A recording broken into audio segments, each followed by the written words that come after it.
Bonjour à tous, dans cette vidéo on va s'intéresser au fonds de William Higgins. Vous avez été plusieurs à m'envoyer des messages suite à mes dernières vidéos sur Delamarche, Fiorentino, Charles Gave en me disant est-ce que tu peux analyser les performances de William Higgins. Eh bien c'est ce que nous allons faire aujourd'hui. William Higgins est-il un grand financier ou une petite imposture? Ça va être la question du jour. Alors je ne connaissais pas William Higgins. William Higgins est un gérant de fonds, il est président d'une société de gestion Indépendance AM. Et il est très célèbre puisque selon BFM TV, il est parmi le top des 3 gérants. Il a reçu plusieurs, en France, il a reçu plusieurs distinctions. Il est considéré comme le meilleur gérant en Europe. Il a reçu des distinctions donc, par Morningstar, vous voyez ici, lauréat 2023. On va aller voir son meilleur fonds et on va aller voir si les performances sont à la hauteur de sa célébrité. Voilà, alors il est président de la société Indépendance AM. Son meilleur fonds, c'est le fonds qui s'intitule Indépendance France Small and Mid Cap. C'est un fonds qui investit dans des sociétés françaises exclusivement, des sociétés qui sont des petites capitalisations, c'est-à-dire entre 300 millions et 2 milliards d'euros de capitalisation, et des moyennes capitalisations, c'est-à-dire qui sont entre 2 milliards et 10 milliards de capitalisation, ça veut dire qu'il n'investit pas dans les grandes capitalisations. Voilà, donc c'est un fonds qui existe depuis très longtemps. On a donc un historique, un track record qui est très important puisque le fonds existe depuis 1992. On a tout l'historique des performances et comme d'habitude, on va aller comparer son fonds à un ETF et on va les comparer à des ETF sur plusieurs indices puisque vous me faites la remarque à chaque fois, oui Marc fais attention, prends bien des indices qui sont adaptés. On va prendre cette fois-ci le MSCI World, c'est-à-dire l'indice monde, toujours comparé quand même à l'indice monde. On va aller ensuite comparer à un ETF France, donc on va prendre le MSCI France, et on va ensuite aller comparer sur l'indice le plus adapté, qui est un indice qui investit uniquement dans des petites et moyennes capitalisations, c'est-à-dire le même éventail, le même scope d'entreprise sur lequel il investit. Voilà, donc si je prends, donc avant de rentrer dans les détails des performances donc relatives aux ETF, on va aller regarder les frais de ce fonds. Les frais sont assez importants, hein. On a des droits d'entrée de 1% max, on a des frais de gestion de 1,40%, donc c'est même par rapport à un ETF MSCI France, c'est très important. J'ai pris par exemple le Amundi ETF MSCI France, on est sur 0,25%, donc voilà, on a des frais qui sont 5 à 6 fois supérieurs par rapport à un ETF France. Si je le compare par rapport à un ETF MSCI World, on peut avoir parfois des frais qui sont 0,02, 0,5%, donc c'est vraiment, ça n'a rien à voir. Donc on va voir si les frais justifient en fait les performances, est-ce qu'il arrive à battre le marché, est-ce qu'il arrive à battre les indices. On va aller voir ça. Il y a aussi une commission de surperformance de plus 10%, mais comme d'habitude, hein, la commission de surperformance, c'est uniquement s'il arrive à surperformer son indice. Voilà, donc on va aller voir les performances relatives, on va aller voir s'il arrive à battre de façon récurrente et significative donc les indices, et ensuite on va aller voir la volatilité et le ratio de Sharpe, et on va conclure, peut-il battre le marché? Ça va être...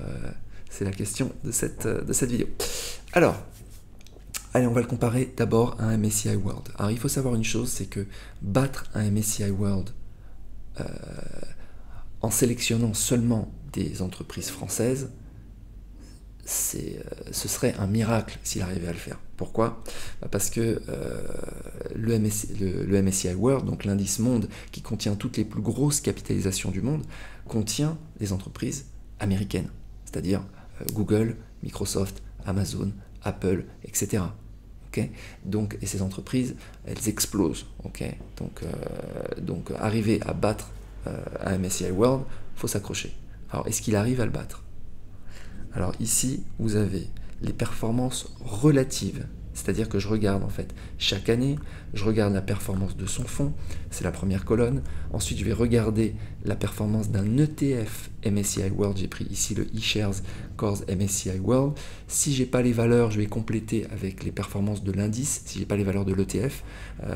Et ensuite, je vais regarder la performance relative. Je fais simplement l'un moins l'autre. Okay, et je regarde s'il arrive à surperformer, à faire mieux que l'indice chaque année. En rouge, vous voyez, c'est quand il n'arrive pas à surperformer l'indice, quand il fait moins bien, et en bleu, c'est quand il arrive à faire mieux. Alors, ça commence donc dans les années 91. Donc de 91 à 99, il y a une phase en fait où il n'arrive pas vraiment à battre l'indice. Il fait des contre-performances importantes, mais c'est sans surprise puisque c'est le MSCI World. Voilà, c'est quasiment imbattable. Et pourtant, en 2000, il explose le MSCI World, littéralement. Il l'explose de façon très significative et il va l'exploser très très régulièrement. Voilà, donc depuis les années 2000, 19 années sur 34, il va battre l'indice MSCI World, l'indice monde, donc un ETF monde. Je ne sais pas si vous vous rendez compte, mais c'est quand même assez spectaculaire. Donc il y a des années qui sont très très spectaculaires, puisque c'est pas juste il le bat en faisant plus 2 ou plus 3%. Il y a des années où il va littéralement le terrasser, les amis. Je vous montre quelques années. Je ne sais pas comment il fait. Alors en 2013, il arrive à surperformer le MSCI World avec plus 40% par rapport à MSCI World, c'est juste incroyable. 2014 plus 9, 2015 plus 37%, c'est juste spectaculaire. 2016 plus 19, ensuite on a une contre-performance en 2018 et ensuite c'est reparti 2021-2022, il surperforme le MSCI World, donc voilà. On va aller le comparer maintenant au MSCI France. Le MSCI France, ce sont les 60 premières plus grosses capitalisations en France. Donc c'est comparable au CAC 40. CAC 40, c'est les 40 premières capitalisations en France. Voilà, donc là, il y a les grosses capitalisations et quelques moyennes capitalisations. Ensuite, on va aller le comparer à un autre indice qui est l'indice le plus adapté pour son fonds, qui est donc les petites et moyennes capitalisations. Mais pour le moment, on va aller le comparer simplement à l'indice France. Et là, pareil, on observe en fait que les premières années, les 10 premières années sont assez catastrophiques. Et ensuite, à partir des années 2000, il va exploser et surperformer de façon régulière, récurrente, significative l'indice France. Voilà, avec, donc vous voyez, ça fait combien d'années? 19 années sur 25 depuis les années 2000. C'est quand même énorme. Vous voyez du bleu partout ici, quasiment partout, à partir des années 2000. Attention, les 3 dernières années, il va faire moins que l'indice MSCI France, donc à suivre. Mais il y a tellement d'années en fait qui surperforment que ça ne peut pas être simplement par chance. En fait, c'est trop significatif, c'est trop régulier. Donc tout simplement bravo. Voilà. On va les comparer maintenant avec un MSCI, donc là l'indice, parce que j'ai pas trouvé d'ETF, l'indice MSCI France S-Mid, qui est vraiment l'éventail dans lequel il va aller sélectionner les actions. Donc c'est des moyennes et petites capitalisations, et j'ai mis donc ces performances relatives par rapport à l'indice depuis les années 2000. Donc là pareil, il surperforme de façon régulière et significative donc l'indice, et j'ai regardé sa sensibilité au risque de marché France. En fait il a un bêta, ça s'appelle le bêta, il a un bêta de 1 en fait, donc c'est assez impressionnant, c'est vraiment, il est voilà quoi. Donc là il surperforme, vous voyez 2011, 2012, 2013, 2014, 2015, 2016, 2017, il surperforme. Ensuite il a 2 contre-performances, 2018, 2019, et il continue de surperformer 2020, 2021, 2022, 2023, et là sur l'année 2024, pour l'instant il est en légère contre-performance, donc sous-performance. Donc c'est quand même assez impressionnant. Alors c'est pas tout de battre le marché, il faut aussi battre le marché sans prendre beaucoup plus de risques. Donc on va aller regarder 2 choses, la volatilité qui est la mesure de risque, et on va aller la comparer à une mesure au risque sur un ETF France classique, et ensuite on va aller regarder le ratio de Sharpe qui est en fait la performance relative à la volatilité, c'est-à-dire la performance rapportée au risque. Alors on va aller regarder d'abord la volatilité. Alors donc là je suis sur son fonds, donc indépendance et expansion small and mid cap. Donc là si je regarde la volatilité, la standard deviation ici, sur 3 ans en moyenne il a du 18,62, donc là plus c'est élevé et plus la volatilité est élevée, plus le fonds est risqué. Ok, donc 18,62, sur 5 ans on est à 21,37 et sur 10 ans on est à 18,2. Si je compare par rapport simplement à un ETF MSCI France, voilà, donc là, on a 15,67 sur 3 ans, donc là c'est moins risqué, sans surprise parce que investir dans des petites et moyennes entreprises, surtout les petites, elles sont plus volatiles, donc on s'attend à un fonds qui soit plus volatile. La question c'est, est-ce que c'est beaucoup plus volatile? C'est un petit peu plus volatile. Vous voyez, sur 3 ans, on est à 18,62 chez lui, on est à 15,67 sur du MSCI, du MSCI France. Sur 5 ans, ici on est le MSCI France, on est à 18,47, lui il est à 21,37, donc il est 3 points au-dessus de la volatilité de l'indice France. Sur 10 ans, il est à, nous on est, donc le MSCI France est à 16,28 et lui il est à 18,2, donc il est 2 points au-dessus, donc son fonds est plus risqué, mais c'est pas non plus démentiel, c'est un petit peu plus risqué. Alors maintenant on va aller regarder la performance donc entre un ETF MSCI France et son fonds, mais la performance rapportée au risque, c'est-à-dire le ratio de Sharpe ici, qui est ici, Sharpe Ratio. Plus le ratio de Sharpe est important, plus le fonds est performant, tout simplement. Voilà. Pour l'instant, avant, en fait, ce qu'on avait fait, c'est qu'on avait regardé les performances, mais ce n'était pas rapporté au risque. On n'avait pas inclus des indicateurs de risque.